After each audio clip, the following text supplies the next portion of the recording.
Assalamu alaikum wa rahmatullahi wa barakatuh. Alhamdulillah wa salatu wassalamu ala rasulillah.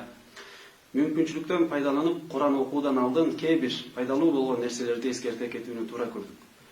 Анткени көпчүлүгүбүз Куран окуганда сообуна жетейин деген гана ниет менен окуйбуз. Бирок ошол эле учурда андан башка да эң зарыл болгон ниеттерди унутуп калабыз. Төмөндө Куран окуудан алдын 15тен ашык ниеттер жөнүндө кыскача сөз кылабыз. Алардын биринчиси хидаят табуу. Туура жолго жетүү ниетинде окуу. Анткени бул ниет Курандын түшүрүлүшүнүн негизги максаты, эң улуусу, эң зарылы болуп эсептелет. Куранда бул китепте эч кандай шек күмөн жок. Ал такыбалар үчүн хидаят дейт. Куран окуп жатканыңда ичиндеги изгилерге канчалык көңүл бурсаң, ой толгосоң, ошончолук хидаятын, ак жолун табасың. Экинчиден, Алланын ырайымын үмүт кылып окуу. Куранда эгер Куран окулса, ырайым кылынышыңар үчүн унчукпастан уккыла дейт. Анткени бул ырайым окуучуга да, угуучуга да бирдей үмүт кылынат.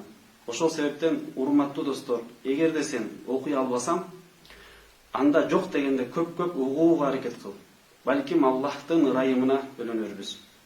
Үчүнчүдөн, муктаждыктар орундалсын деген ниет менен окуу. Хадис кудусиде келгендей, Фатиха сүрөсүн окуган адамга Аллах Таала бендемдин тилегенин берем дейт. Төртүнчүдөн, шифа ниетинде окуу. Куранда анда адамдар үчүн шифа бар дейт. Бул Куран дене мүчөдөгү ооруларга шифа болгондой эле жан дүйнөнүн бардык дарттарына да шифасы бар. Бешинчиден, үйрөнүп үйрөтүү ниетинде окуу.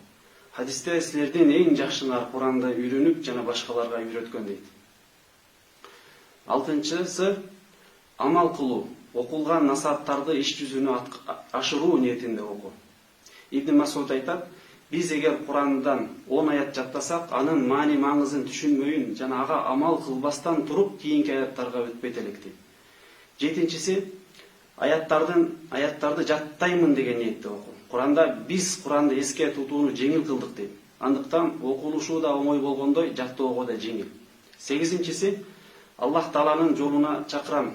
Бул жакшылыктарды башкага да жеткирем деген ниетте окуу. Хадисте менден бир аят болсо да жеткиргиле дейт. Тогузунчу, ажыр соопторуна жетем, фазилеттерине бөлөнөм деген ниет менен окуу.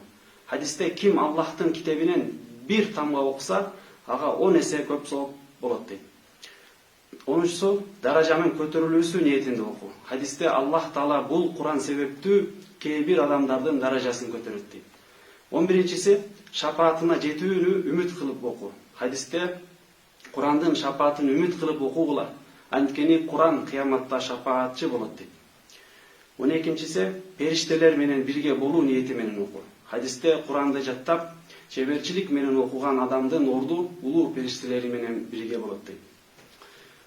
13-чү, ата-энелер бизге нурдан таажы кийгизилсин деген ниет менен окуу. Хадисте ким Куран окуса, жаттаса жана ага амал кылса, кыяматта ата-энесине нурдан таажы кийгизилет. Анын нуру күндүн нурунан жарык болот дейт. 14-чүсү, жүрөккө, жан дүйнөбүзгө бейпилчилик, тынчтык болсун деген ниетте окуу. Хадисте Алланын китебин окушса, сабак кылып окушса, аларга тынчтык, бейпилдик түшөт дейт. 15-чиси, берекесине жетүү ниетте окуу. Куранда бул биз түшкөн куттуу, берекелүү китеп, аны ээрчигиле дейт.